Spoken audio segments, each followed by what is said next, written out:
আল্লাহর পয়গম্বর মুসা আল্লাহরে ডাক দিয়া বলতেছে, ও আল্লাহ, আমার তুমি যে জান্নাত দিবা, এই জান্নাতের মধ্যে তুমি কারে বন্ধু দিবা, কারে তুমি বন্ধু বানায়া দিবা? আল্লাহ ডাক দিয়া বলে, এ আমার পয়গম্বর,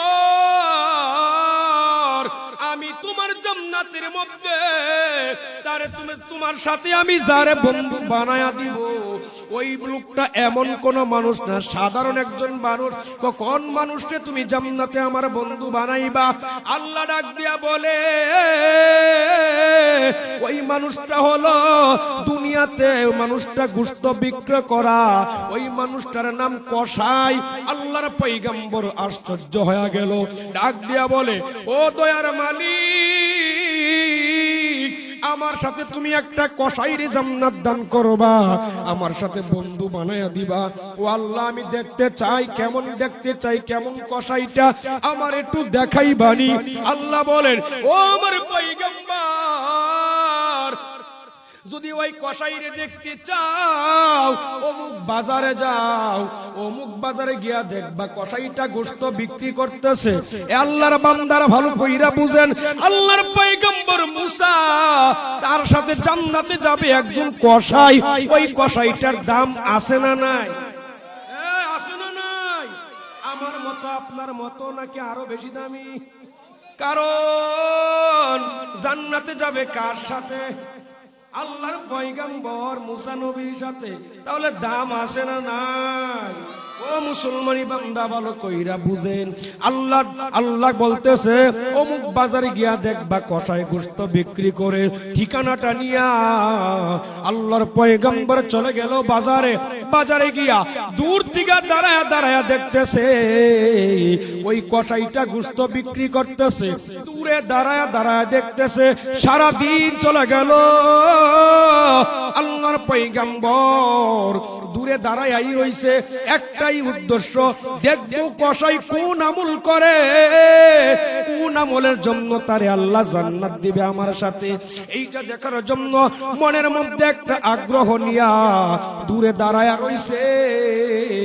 যখন গোশত বিক্রি করা শেষ হয়ে গেল, সন্ধ্যা হয়ে যাইবে, বিকাল হয়ে যায়, এমন সময় ওই গোশত বিক্রি করনেওয়ালা কসাই একটু সুন্দর ভালো একটু গোশত লইয়া বাড়ির দিকে রওনা দিয়া দিলেন। আল্লাহর পয়গম্বর মুসা পিছনে পিছনে বাড়ির দিকে রওনা দিলেন। তবে আল্লাহর পয়গম্বর কসাইয়ের পিছনে পিছনে যায়। কসাই তো জানে না, কথা ঠিক না? কসাই তো জানে না, কসাই তো জানে না কসাই চলতেছে। আল্লাহর পয়গম্বর পিছনে পিছনে চলতেছে। আল্লাহর পয়গম্বর একটাই উদ্দেশ্য, আমি দেখব কসাই কি এমন আমল করে তারে আমার সাথে জান্নাত দান করবে। কসাই চলে গেল বাড়ির মধ্যে। বাড়ির মধ্যে যাওয়ার পর ওই সময় আল্লাহর পয়গম্বর বাগিরি দূরে দাঁড়ায়া রইছে। দাঁড়ায়া রইছে, কসাই বাড়ির মধ্যে গেলেন। যাওয়ার পর গোশতগুলো নিজের হাতে পাকাইলেন। গোশতগুলো নিজের হাতে পাক করিয়া তার ঘরের মধ্যে একটা বৃদ্ধ একজন মা, ওই বৃদ্ধা মা উঠতে পারে না, বসতে পারে না, চলতেও পারে না, লড়তেও পারে না, হাঁটতেও পারে না। ওই বৃদ্ধা বুড়া মাটারে নিজের কুলের মধ্যে উঠায়া নিলেন। নিজের কুলের মধ্যে উঠায়া নিয়া ওই বৃদ্ধা মাটারে নিজের হাতে গোসল দেওয়া পরিষ্কার করলেন। পরিষ্কার কইরা পরিষ্কার কাপড় পরায়া দিলেন। কাপড়টা পরায়া ওই বৃদ্ধা মাটারে নিজের কোলের মধ্যে লইয়া ওই গোশতগুলো সুন্দর সুন্দর করে ছিঁড়ে ছিঁড়ে ছিঁড়ে ছিঁড়ে ওই মার মুখের মধ্যে দে। ওই মা গোশতগুলো চিবায় চিবায় খা। ওই গোশতগুলো খাওয়া শেষ হয়ে গেলেন। গোশতগুলো খাওয়া শেষ হওয়ার পর তার মা দুটি হাত আল্লাহর দরবারে উঠায়া দিল। আল্লাহর দরবারে উঠায়া তার মা দোয়া করে, ও দয়ার মালিক আমার, আমার সন্তান যেমন সারাদিন পরিশ্রম করার পর, সারাদিন কষ্ট করার পরে আমার সন্তানটা বাড়িতে হইয়া আমার সন্তানের জন্য দোয়া করলাম, আমার সন্তানটারে তুমি জামানার পয়গম্বর মুসা নবীর সাথে জান্নাত দান করিও। সুবহানাল্লাহ। এই গ্যারান্টি তো আপনাকে দেওয়া হয় নাই যে আপনি 100 বছর বাঁচবেন, 80 বছর বাঁচবেন, গ্যারান্টি নাই। তাহলে আপনি পণ্ডিতি কেন করেন যে মৃত্যুর আগ দিয়ে তওবা করে নিতাম? অসম্ভব। মৃত্যু কখন আসে কোনো বলা যায় না। দুনিয়াতে আসার একটা সিরিয়াল আছে, যাওয়ার কোন সিরিয়াল নাই। এই জন্য ভাই তওবা করতে হবে কখন? কখন? এখন। এখন তওবা করতে হবে কখন? এখন। কেন? আমি স্টেজে বয়ান করতেছি, এই চেয়ার থেকে নামে আমি বাড়িতে যাব, এমন গ্যারান্টি মনে আমার দিছে না, আপনাদেরকে দিছে? তাহলে তওবা তাহলে কখন করতে হবে? এখন। দুইটা হক, আল্লাহর হক আর বান্দার হক। আল্লাহর হকের মধ্যে সবচেয়ে বড় হকের নাম হলো নামাজ। জুড়ে বলেন নাকি? নামাজ। আল্লাহর হকের মধ্যে সবচেয়ে বড় হকের নাম হলো নামাজ। এই নামাজ আমরা তো এই বড় হকটাই মানি না। যারা ঈমান গ্রহণ করে, ঈমান গ্রহণ করার সাথে সাথেই তার উপরে দায়িত্ব চলে আসে কিসের? নামাজের। এটাই আমরা পারি না। অথচ আমরা বলি রিজিকের পেরেশানি, জমির মধ্যে সারাদিন কাজ করে পিঠের চামড়া পুড়ে ফেলাই, মাথার গাম পা টপ টপ করে ভরে। কেন? রিজিকের জন্য। রিজিক দেওয়ার মালিক কি খেত না আল্লাহ? রিজিক দেওয়ার মালিক কে? আল্লাহ। যদি নামাজ আদায় করতাম ঠিক মতে, রিজিক অবশ্যই দিতে হবে। নামাজ আমাদের সব ফয়সালা করে। নামাজ আমাকে অন্যায় কাজ থেকে বিরত রাখে। আল্লাহ বলছেন, ইন্নাস সালাতা তানহা আনিল ফাহশাই ওয়াল মুনকার। হে বান্দা, নামাজ আদায় করো, তোমার সব সমাধান হয়ে যাবে। যত সমস্যা আছে সমস্ত সমস্যাগুলো তোমার সমাধান হয়ে যাবে নামাজের মধ্য দিয়ে।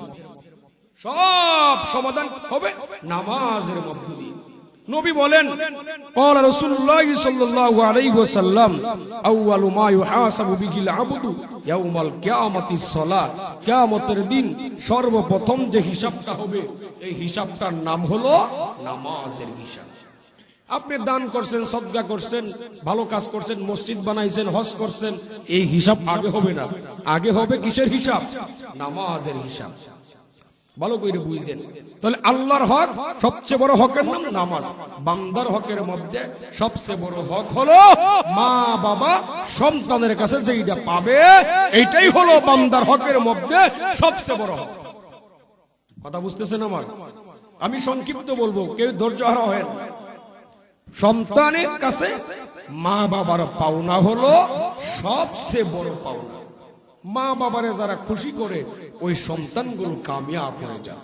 মা বাবারে যারা নারাজ করে, ওই সন্তানগুলো দুনিয়াতেও অপমান হবে, দুনিয়াতেও সন্তানগুলো নষ্ট হবে, পরপারে গিয়ে সন্তান জাহান্নামের আগুনে চলে যাবে।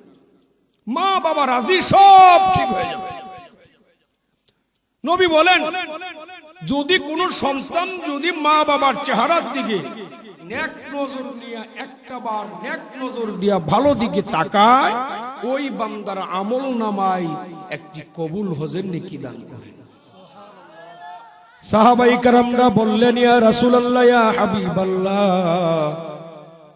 দুইবার যদি কেউ তাকায়, দুইবার তাকাইলে 2টা কবুল হজের নেকি, 3বার তাকাইলে 3টা কবুল হজের নেকি। নবী ডাক দিয়া বলেন, ও আমার সাহাবাই কেরামরা শুনো, একবার, দুইবার, 3বার কেন? কেউ যদি 100 বার তাকায়, মা বাবার চেহারার দিকে যদি কেউ নেক নজর দিয়া 100 বার তাকায়, 100টা কবুল হজের নেকি দান করেন কে? চিল্লায়া বলেন না কে? নবী বলেন, 100 বার কেন? ও আমার উম্মত শুনো, 100 200 বুঝি না, যতবার তাকাইবা ততটা কবুল হজের নেকি দান করেন কে? আল্লাহর বান্দারা, মা বাবার চেহারার দিকে যতবার তাকাইবা ততটা কবুল হজের নেকি আল্লাহ দান করেন। এ মুসলমানি বান্দা ভালো করিয়া বুঝো, মক্কা মদিনায় হজ করার জন্য যাও, অনেকের মধ্যে অনেকের টাকার মধ্যে বেজাল থাকে, অনেকের সম্পদের মধ্যে বেজাল থাকে, অনেকের নিয়তের মধ্যে বেজাল থাকে, অনেকে হজ সঠিকভাবে নিয়মগুলো মানতে পারে না, কথা ঠিক না? কিন্তু মা বাবার চেহারাটাই এমন দামি একটা চেহারা, যদি কেউ সুন্দর আচরণ নিয়ে তাকাও তাহলে ওই মা বাবার চেহারার দিকে তাকাইলে আল্লাহ যতবার তাকাইবা ততটা কবুল হজের নেকি দান করেন। ও মুসলমানি বান্দা, মা বাবা এমন দামি একটা সম্পদ, যার মা বাবা নাই সে বুঝে মা বাবা কি জিনিস। যার মা বাবা দুনিয়া থেকে বিদায় নিয়েছে ওই লোকটা বুঝে মা বাবা কি হারাইলাম। যার মা নাই বাবা নাই তারে যদি জিজ্ঞাসা করো সে বুঝবে মা বাবা কেমন মানুষ ছিল। আজকে মা বাবা নাই, কলিজাটা ফেটে যায়, আর হবে না, কোনদিন আর আসবে না। মা বাবা দামি সম্পদ, যারা হারাইছো আর পাইবা না। যারা হারাও নাই ও এলাকার যুব সমাজ, যুবক ভাই, এ জামালপুর এলাকার মুসলমান, একটু গভীর মনোযোগ দিয়া শুনো। মা বাবারে কষ্ট দেওয়া যাবে না। মা বাবার দোয়া যে সন্তানের প্রতি থাকবে ওই সন্তানটা সফল হবে, ওই সন্তানটা আগায়া যাবে, ওই সন্তানটা দুনিয়াতেও শান্তি পাবে, ওই সন্তানটা দুনিয়াতেও সম্মান পাবে, ওই সন্তানটা পরপারে গিয়াও শান্তি পাবে। ও মুসলমানি বান্দা, ভালো করে বুঝো। তোমাদেরকে আমি একটা ঘটনা শোনাই। কাবার নাম শুনছেন কি শুনেন নাই? শুনছেন না? কাবার নাম সবাই জানি আমরা। কাবা শরীফ কেমন? ওই কাবার মধ্যে তামাম পৃথিবীর থেকে লক্ষ লক্ষ লক্ষ লক্ষ মানুষগুলো ওই কাবা তওয়াফ করার জন্য যায়। কেমন মানুষ যায়? তামাম পৃথিবীর থেকে লক্ষ লক্ষ মানুষগুলো কাবা তওয়াফ করার জন্য যায়। ওই কাবার একজন ইমাম, ইমামের নাম হলো শেখ আব্দুর রহমান আস-সুদাইসি। নাম জানেননি আপনারা? কাবার বড় ইমামের নাম হলো শেখ আব্দুর রহমান আস-সুদাইসি। এমন বড় ইমাম, কাবার ইমাম। কাবার ইমাম যখন নামাজের মধ্যে তেলাওয়াত করে, ওই তেলাওয়াতটা শুনিয়া ওই মুসল্লিগুলো, হাজী সাহেবগুলো চোখের পানি দিয়া দাড়িগুলো ভিজায়া ফালায়। কাবার ইমাম যখন তেলাওয়াত করতে শুরু করেন, লক্ষ লক্ষ মানুষগুলো দাড়িগুলো ভিজায়া ফালায়। কাবার ইমামের তেলাওয়াত শুইনা মানুষগুলো অস্থির হয়ে যায়। কাবার ইমামের এত মধুর তেলাওয়াত, এত তারে যোগ্যতা আল্লাহ দান করলেন। সাংবাদিকরা প্রশ্ন করলেন, ও কাবার ইমাম, এত বড় যোগ্যতা আপনি কেমন করে হইলেন? এত বড় দামি কেমন করে আপনি হলেন? এলাকার যুবক ভাই ও পর্দানের আম্মা জানেরা, ভালো কইরা কথাগুলো শোনো। ও বৃদ্ধ বাবাজিরা কথাগুলো দিলের কাম দিয়া শোনেন। কাবার বড় ইমামকে সাংবাদিকরা যখন প্রশ্ন করলেন, এত বড় যোগ্যতা কেমনে আপনি অর্জন করলেন? কাবার ইমাম কি বলতেছে ভালো করিয়া বুঝেন। কাবার ইমাম ডাক দিয়া বলে, আমার এলেমের জন্য আমি এত যোগ্যতা অর্জন করতে পারি নাই, আমার কোন এলেমের ক্ষমতা এত যোগ্যতা অর্জন করতে পারি নাই। আমি যোগ্যতা অর্জন করেছি আমার মার দুয়ার বরকতি আল্লাহ আমার কাবার বড় ইমাম বানায়া দিছে। সাংবাদিকরা প্রশ্ন করলো, কেমনে, কি দোয়া করছে আপনার আম্মা? কাবার ইমাম ডাক দিয়া বলে, আমি যখন ছোট্ট মানুষ, এমন সময় আমার মা আমার নিয়ে কাবার মধ্যে চলে আসলেন। আমার এক সাইডে দাঁড় করাইয়া আমার মা কাবা তওয়াফ করার জন্য চলে গেলেন। কিছুক্ষণ তওয়াফ করিয়া আমার মার মনে পড়িয়া গেল আমার কথা, আমি তো ছোট্ট। ও ওই সময় আমার মা শরম হয়ে গেল, আমি কেমন কোথায় জানি আছি। আমার মা দৌড়ায় আসলো, যেই জায়গায় আমার দাঁড় করায় রাখছে ওই জায়গায় আমার মা আইসা দেখে আমি ওই জায়গায় নাই, আমি তো ছোট্ট, ওই জায়গায় আমি নাই, আমি ওই জায়গা থেকে চলে গেছি। আমার মা টেনশনের মধ্যে পড়া গেল, আমার ছোট্ট সন্তানটা লক্ষ লক্ষ মানুষের ভিড়ে আমি কোথায় গিয়ে খুঁজে পাবো। আমার মা চিন্তা করে করে আমার খুঁজতে শুরু করলো, খুঁজতে খুঁজতে দেখে আমি ছোট্ট মানুষ হাঁটতে হাঁটতে হাঁটতে হাঁটতে ওই কাবার কিনারায় চলে গেছি। কাবার কিনারায় যায়া কাবার মধ্যে ওই কাবার কালো গিলাপের মধ্যে আমি ছোট্ট আমার হাত দিয়া ধরে ধরে ধরে ধরে কাবার গিলাপের মধ্যে ধরে ধরে ঘুরতেছি। আমার মা ওই জায়গা থেকে আমাকে আবার টান দিয়ে নিয়ে আসলো, টান দিয়ে নিয়ে আইসা আবার এক সাইডে দাঁড় করাইলো, দাঁড় করাইয়া রেখে আবার মা তোয়াফ কাবা তোয়াফ করার জন্য চলে গেলেন। কিছুক্ষণ পর আবার কাবা তোয়াফ করা শেষ হয়ে যাওয়ার পর আমার মা যখন আমার কাছে আসলেন, আইসা দেখি আমি আবার ওই জায়গা থেকে কোথায় জানি চলে গেলাম। কারণ আমি তো ছোট্ট মানুষ, আমি বুঝি না ওই জায়গায় নাই। আমার মা আবার খুঁজতে খুঁজতে খুঁজতে খুঁজতে ওই কাবার কিনারায় গেলেন। কাবার কিনারায় যায় দেখে আমি ছোট্ট মানুষ কাবার গিলাপটা ধরে ধরে হাঁটতেছি। ওই সময় আমার মা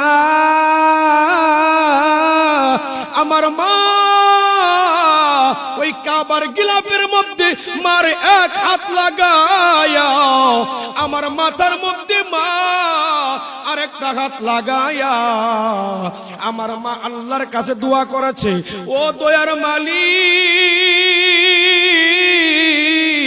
আমার বাচ্চাটা বারবার বারবার তোমার কাবার পাগল হয়া আমার বাচ্চা বুঝে না, আমার বাচ্চা অবুঝ ছোট্ট, আমার বাচ্চাটা বারবার তোমার কাবার কিনারায় আসে, কাবার গিলাপ দুরিয়া হাঁটতে শুরু করে। আমি মা দোয়া করিয়া দিলাম আমার বাচ্চাটারে তুমি কাবার বড় ইমাম বানায়া দিও। এই যে মার দোয়া কবুল হয়ে গেল, মার দোয়া কবুল হয়ে গেল। সাংবাদিকরা বলেন, সাংবাদিকদেরকে বলেন, ও সাংবাদিক ভাইরা, ওই ঘটনাটার ঘটার পরে আমার মা কাবার গিলাপে হাত দিয়া আমার মাথায় আর একটা হাত দিয়া দোয়া করছে। ওই দোয়ার বরকতে আমি মার দোয়ার বরকতে আমি আজকে আব্দুর রহমান কাবার বড় ইমাম হয়ে গেছি। এ মুসলমানি বান্দা, তাহলে কি বুঝলেন? মার দোয়ার ক্ষমতা, মার দোয়ার পাওয়ার আছে না নাই?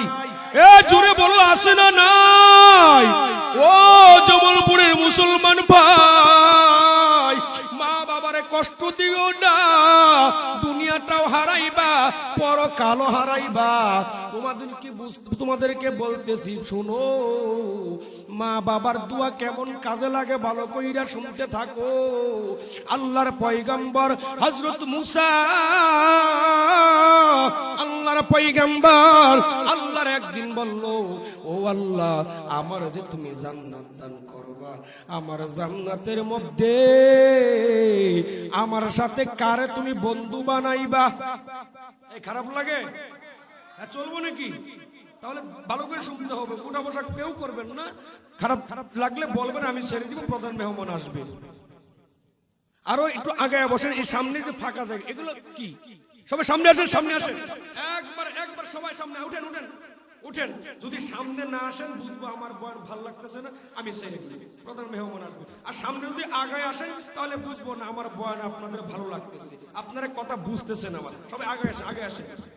এ মুসলমানি বান্দা, ভালো কইরা বুঝতে হবে, ভালো কইরা বুঝতে হবে। আল্লাহর পয়গম্বর মুসা আল্লাহরে ডাক দিয়া বলতেছে, ও আল্লাহ, আমার তুমি যে জান্নাত দিবা, এই জান্নাতের মধ্যে তুমি কারে বন্ধু দিবা, কারে তুমি বন্ধু বানায়া দিবা? আল্লাহ ডাক দিয়া বলে, এ আমার পয়গম্বর, আমি তোমার জান্নাতের মধ্যে তারে তুমি তোমার সাথে আমি যারে বন্ধু বানায়া দিব, ওই লোকটা এমন কোন মানুষ না, সাধারণ একজন মানুষ। কোন মানুষকে তুমি জান্নাতে আমার বন্ধু বানাইবা? আল্লাহ ডাক দিয়া বলে, ওই মানুষটা হলো দুনিয়াতে মানুষটা গোশত বিক্রি করা, ওই মানুষটার নাম কসাই। আল্লাহর পয়গম্বর আশ্চর্য হয়ে গেল, ডাক দিয়া বলে, ও দয়ার মালিক, আমার সাথে তুমি একটা কসাইরে জান্নাত দান করবা, আমার সাথে বন্ধু বানায়া দিবা। ও আল্লাহ, আমি দেখতে চাই, কেমন দেখতে চাই, কেমন কসাইটা আমার একটু দেখাইবানি। আল্লাহ বলেন, ও আমার পয়গম্বর, যদি ওই কসাইরে দেখতে চাও, অমুক বাজারে যাও, অমুক বাজারে গিয়া দেখবা কসাইটা গোশত বিক্রি করতেছে। আল্লাহর বান্দারা ভালো কইরা বুঝেন, আল্লাহর পয়গম্বর মুসা তার সাথে জান্নাতে যাবে একজন কসাই। ওই কসাইটার দাম আছে না নাই? আছে না নাই? আমার মতো আপনার মতো নাকি আরো বেশি দামি? কারণ জান্নাতে যাবে কার সাথে? আল্লাহর পয়গম্বর মুসা নবীর সাথে। তাহলে দাম আছে না নাই? ও মুসলমানি বান্দা ভালো কইরা বুঝেন, আল্লাহ বলতেছে, অমুক বাজারে গিয়া দেখবা কসাই গোশত বিক্রি করে। ঠিকানাটা নিয়া আল্লাহর পয়গম্বর চলে গেল বাজারে গিয়া দূর থেকে দাঁড়ায়া দাঁড়ায়া দেখতেছে ওই কসাইটা গোশত বিক্রি করতেছে। দূরে দাঁড়ায়া দাঁড়ায়া দেখতেছে। সারা দিন চলে গেল, আল্লাহর পয়গম্বর দূরে দাঁড়ায়াই রইছে, একটাই উদ্দেশ্য, দেখবো কসাই কোন আমল করে, কোন আমলের জন্য তারে আল্লাহ জান্নাত দিবে আমার সাথে। এইটা দেখার জন্য মনের মধ্যে একটা আগ্রহ নিয়া দূরে দাঁড়ায়া রইছে। যখন গোশত বিক্রি করা শেষ হয়ে গেল, সন্ধ্যা হয়ে যাইবে, বিকাল হয়ে যায়, এমন সময় ওই গোশত বিক্রি করনেওয়ালা কসাই একটু সুন্দর ভালো একটু গোশত লইয়া বাড়ির দিকে রওনা দিয়া দিলেন। আল্লাহর পয়গম্বর মুসা পিছনে পিছনে বাড়ির দিকে রওনা দিলেন। তবে আল্লাহর পয়গম্বর কসাইয়ের পিছনে পিছনে যায়, কসাই তো জানে না, কথা ঠিক না? কসাই তো জানে না, কসাই চলতেছে, আল্লাহর পয়গম্বর পিছনে পিছনে চলতেছে। আল্লাহর পয়গম্বরের একটাই উদ্দেশ্য, আমি দেখব কসাই কি এমন আমল করে তারে আমার সাথে জান্নাত দান করবে। কসাই চলে গেল বাড়ির মধ্যে যাওয়ার পর ওই সময় আল্লাহর পয়গম্বর বাগির দূরে দাঁড়ায়া রইছে। কসাই বাড়ির মধ্যে গেলেন, যাওয়ার পর গোশতগুলো নিজের হাতে পাকাইলেন। গোশতগুলো নিজের হাতে পাক করিয়া তার ঘরের মধ্যে একটা বৃদ্ধ একজন মা, ওই বৃদ্ধা মা উঠতে পারে না, বসতে পারে না, চলতেও পারে না, লড়তেও পারে না, হাঁটতেও পারে না। ওই বৃদ্ধা বুড়া মাটারে নিজের কুলের মধ্যে উঠায়া নিলেন। নিজের কুলের মধ্যে উঠায়া নিয়া ওই বৃদ্ধা মাটারে নিজের হাতে গোসল দেওয়া পরিষ্কার করলেন। পরিষ্কার কইরা পরিষ্কার কাপড় পরায়া দিলেন। কাপড়টা পরায়া ওই বৃদ্ধা মাটারে নিজের কোলের মধ্যে লইয়া ওই গোশতগুলো সুন্দর সুন্দর করে ছিঁড়ে ওই মার মুখের মধ্যে দে। ওই মা গোশতগুলো চিবা খা। ওই গোশতগুলো খাওয়া শেষ হয়ে গেলেন। গোশতগুলো খাওয়া শেষ হওয়ার পর তার মা দুটি হাত আল্লাহর দরবারে উঠায়া দিল। আল্লাহর দরবারে উঠায়া তার মা দোয়া করে, ও দয়ার মালিক আমার সন্তান যেমন সারাদিন পরিশ্রম করার পর, সারাদিন কষ্ট করার পরে আমার সন্তানটা বাড়িতে আইসা, আমি বৃদ্ধা মানুষ, আমি বৃদ্ধা মারে গোসল দেওয়া, আমার সন্তান আমারে কুলি নিয়ে খানা খাওয়া হইয়া আমার সন্তানের জন্য দোয়া করলাম। আমার সন্তানটারে তুমি জামানার পয়গম্বর মুসা নবীর সাথে জান্নাত দান করিও সুবহানাল্লাহ। মায়ের দোয়া লও হে মুমিন, মায়ের দোয়া লও, মায়ের দোয়া লও হে মুমিন, মায়ের দোয়া লও। বিপদে পড়বে না তুমি যখন যাতাই যাও, বিপদে পড়বে না তুমি যখন যাতাই যাও। মায়ের দোয়া লও হে মুমিন, মায়ের দোয়া লও, মায়ের দোয়া লও হে মুমিন, মায়ের দোয়া লও। ও মুসলমানি বান্দা, তাহলে কি বুঝলেন?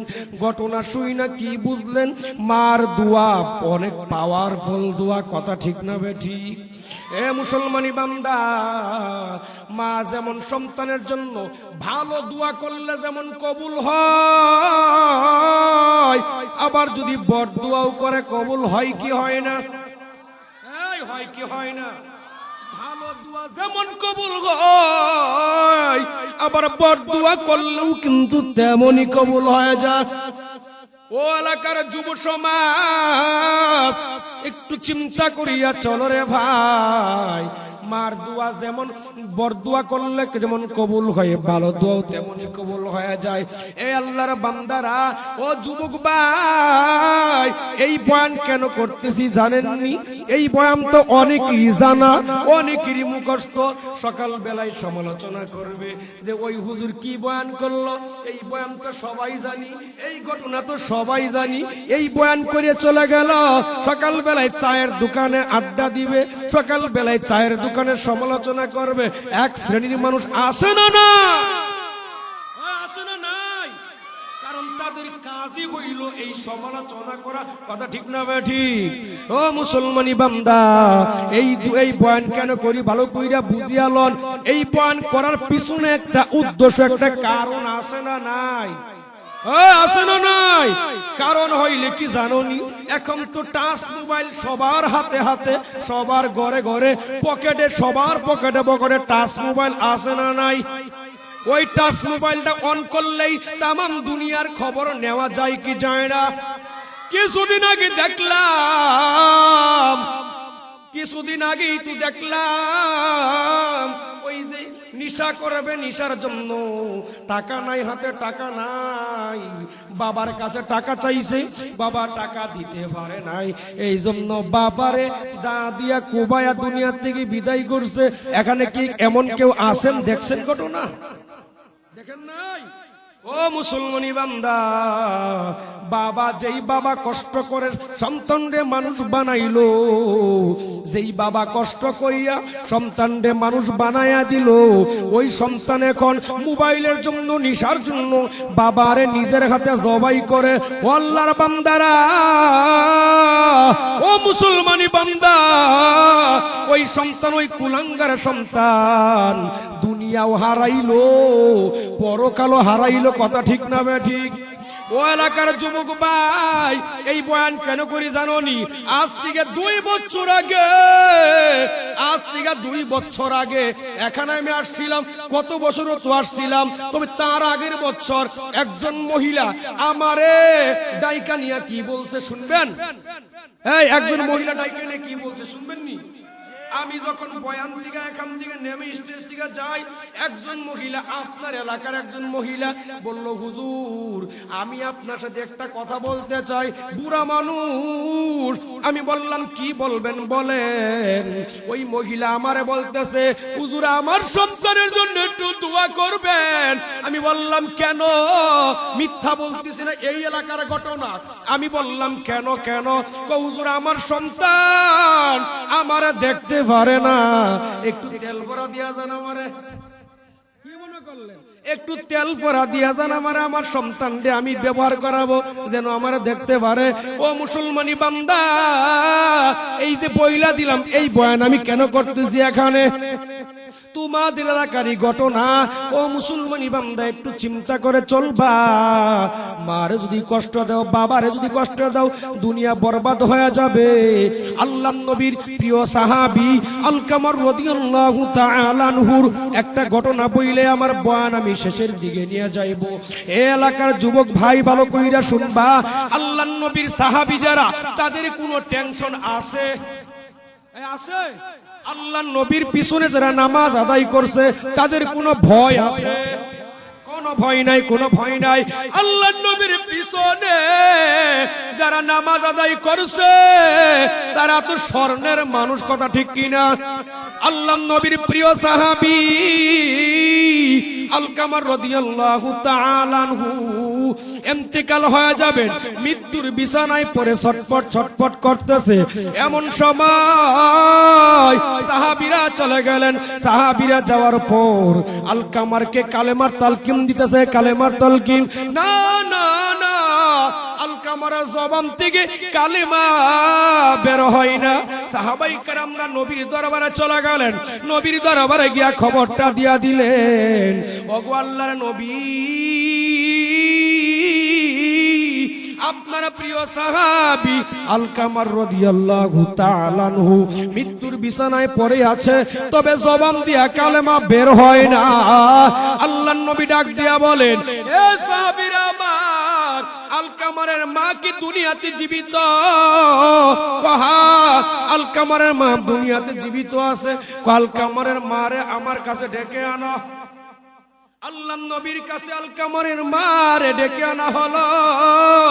আল্লাহ নবী জিজ্ঞাসা করলেন, ও আলকামারের আম্মা, আপনার সন্তান আলকামার কেমন? আমার সন্তান আলকামার অনেক ভালো। কে বলতেছে? কে? মা বলতেছে, ও নবী গো, আমার সন্তান অনেক ভালো।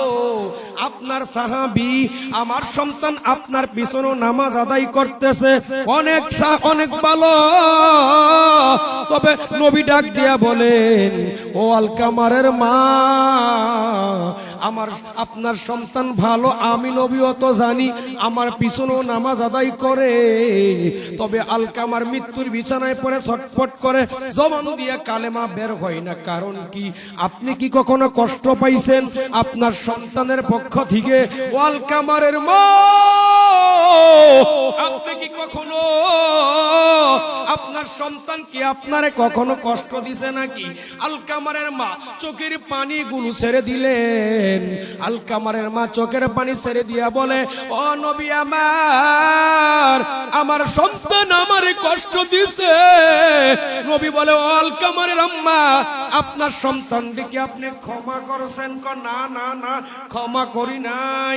নবী বলেন, ও আলকামারের মা, আপনার সন্তানটি যতক্ষণ পর্যন্ত আপনি ক্ষমা না করবেন ততক্ষণ পর্যন্ত আপনার সন্তান ইন্তিকাল হয়ে যাবে, জবান দিয়া কালেমা বের হবে না।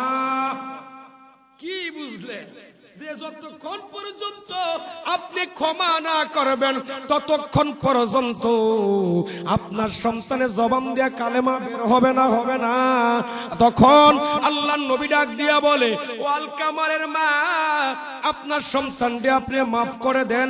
ও নবী, আমি মাফ করব না। সাহাবাই কেরামদেরকে নবী বলতেছে, ও সাহাবীরা রে, জঙ্গলার থেকে লাকড়ি সংগ্রহ করো।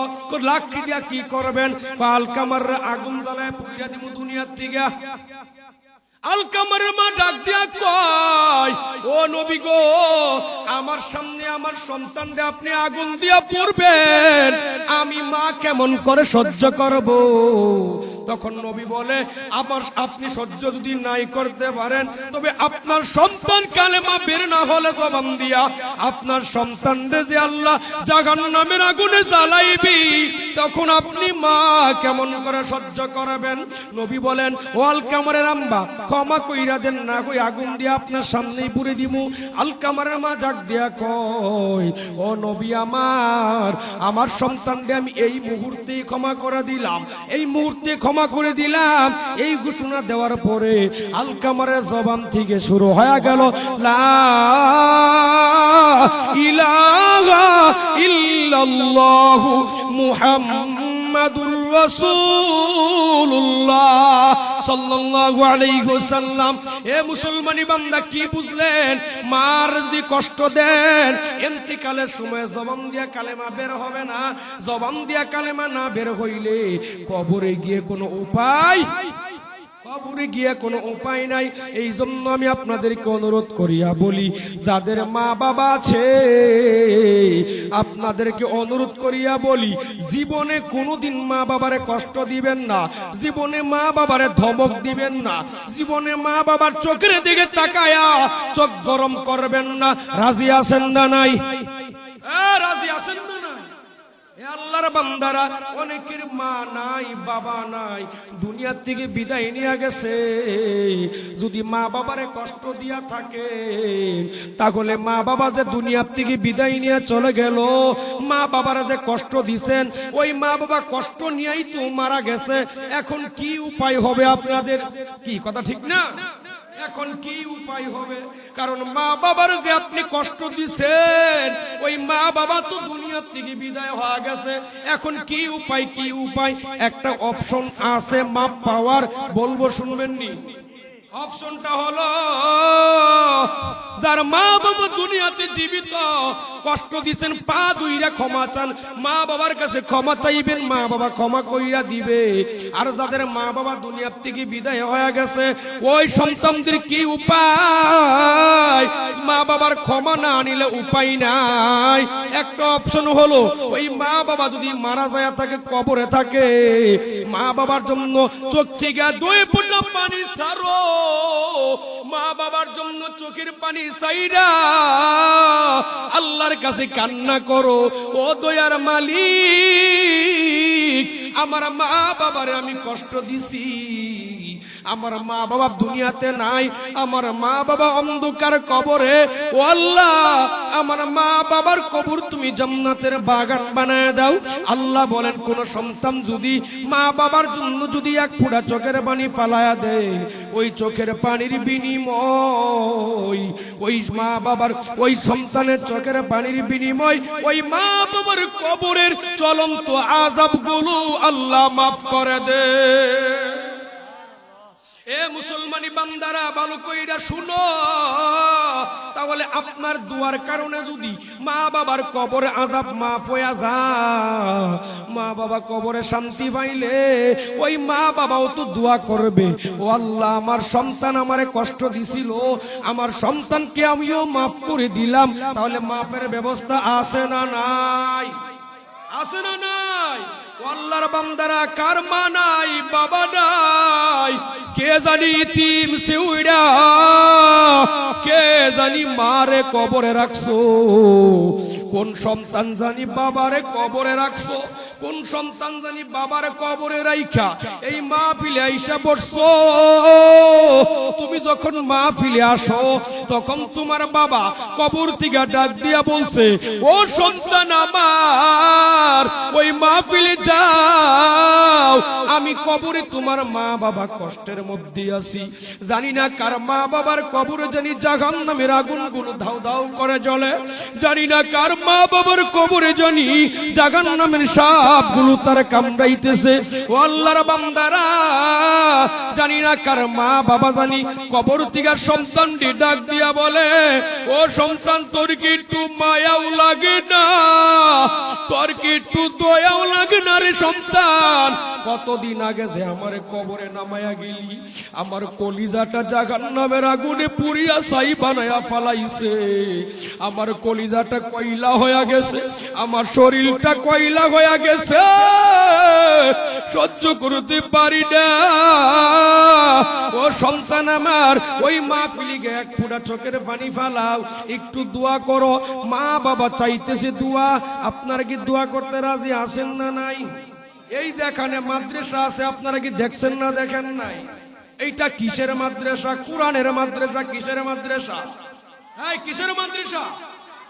অনেক সন্তান আছে মা বাবার কবর এলাকায় খানা খাইতেছি, ও আল্লাহ, এই এলাকায় যত কবর আছে সমস্ত কবরগুলো মাফ কইরা দাও।